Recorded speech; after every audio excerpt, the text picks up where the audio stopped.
kali ini saya akan menjelaskan tentang manfaat dari rumput-rumput yang ada di sekitar lahan atau perakaran ujung sana.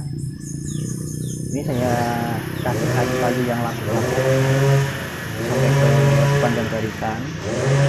Itu akar di bawah kayu-kayu. Assalamualaikum warahmatullahi wabarakatuh. Mohon doa dari kawan-kawan agar saya cepat pulih dan sehat kembali ya, karena setelah kecelakaan hari kemarin siang saya mengalami beberapa luka-luka ya, ada yang di tangan dan di badan bagian pinggang yang lumayan kerasa lah ya, agak dibilang parah enggak parah juga. Mohon doanya agar bisa sehat dan pulih seperti semula. Ini mohon maaf, ini lokasi di pinggir jalan jadi agak rame ya, agak rame motor-motor yang lewat.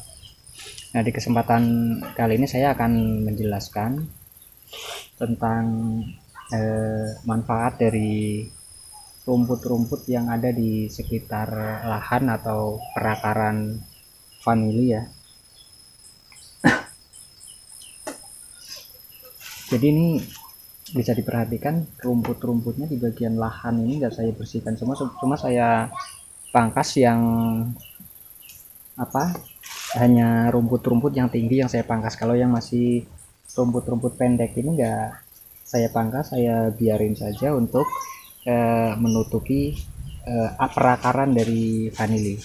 Jadi ketika mau memasuki musim kemarau, itu untuk melindungi si akar vanili ini, karena akar vanili hanya di permukaan, jadi itu kan kita membutuhkan mulsa sebagai penutup dari akar ya.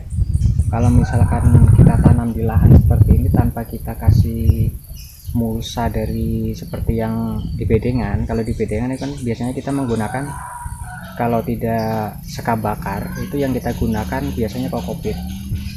Nah, ini kita nggak menggunakan sekam, tidak juga menggunakan kokopit. Nah, untuk mengatasi agar si akar vanili ini tidak mati ketika musim kemarau nanti, itu kita jangan sampai membersihkan si rumput-rumput yang ada di lahan ini, kita biarkan, jangan sampai dibersihkan. Kalau misalkan kita bersihkan atau kita cabut, kalau mau kita pangkas bisa, cuma jangan sampai terlalu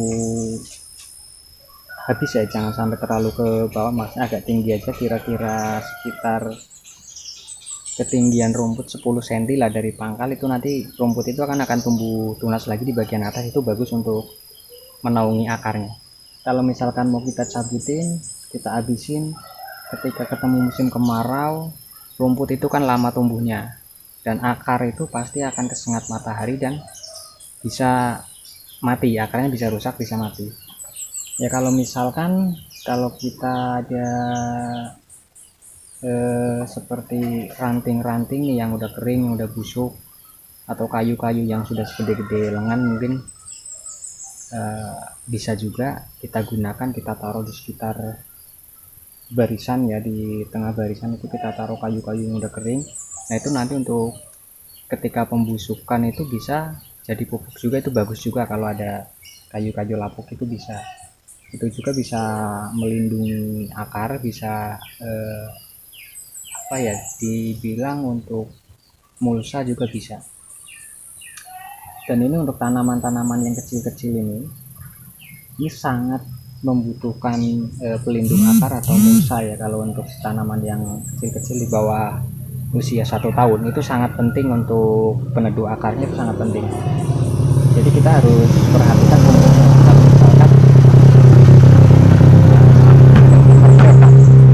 kalau misalkan rumput itu yang tinggi mengganggu atau menutupi batang, itu bisa kita pangkas, bisa kita buang. Tapi kalau yang rumput di bagian bawah itu kita biarkan saja biar dia menutupi bagian bawah.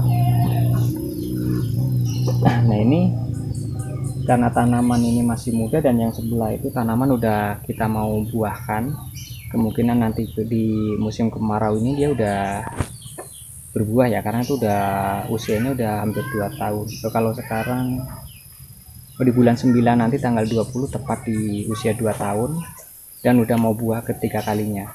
Dan di bagian ini masih tanaman susulan, masih kecil-kecil semua. Dan kalau tanamnya ini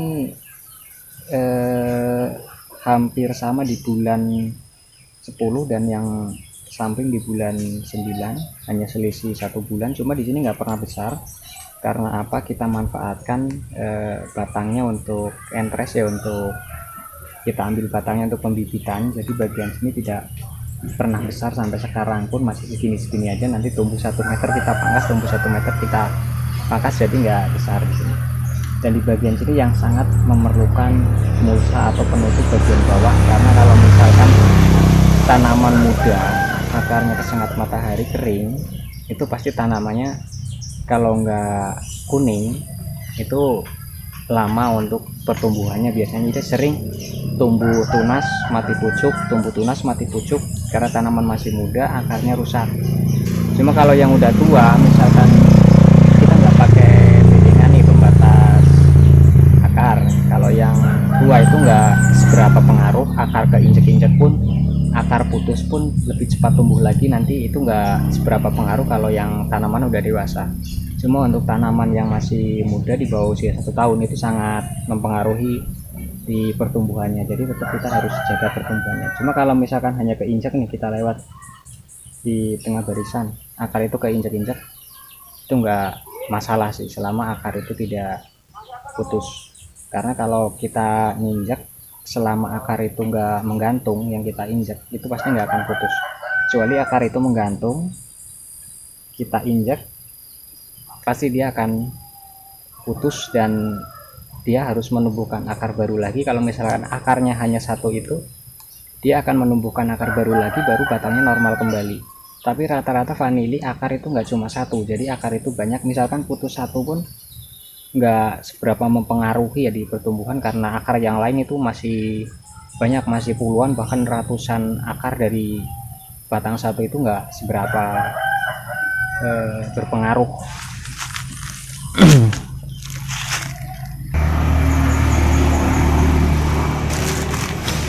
Dan ini ya bisa diperhatikan di bagian ini lorong ini banyak apa namanya kayu-kayu sampai ke ujung sana.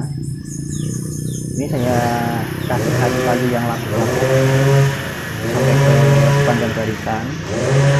Itu akar di bawah kayu-kayu yang laku itu akarnya sangat banyak dan sangat subur akar di bagian bawahnya. Jadi pelapukan kayu ini bisa kita manfaatkan sebagai pupuk juga ya, bisa dibilang pupuk organik alami yang ini. Dan yang itu di samping itu kita pakai bedeng, pakai pembatas bedengan.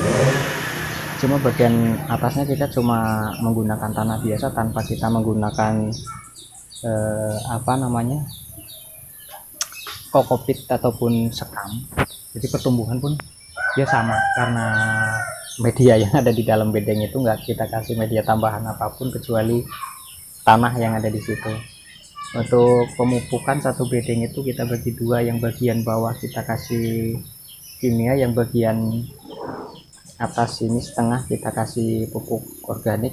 Ternyata pertumbuhannya pun nggak jauh berbeda, jadi sepertinya sih nggak seberapa pengaruh ya pupuk, yang penting tanah itu masih subur, masih gembur, sepertinya bagus sih pertumbuhannya. Yang penting untuk vanili adalah naungan ya, peneduh. Kalau peneduhnya bagus, tanahnya subur, itu tanpa pupuk pun pertumbuhan pasti bisa dipastikan bagus.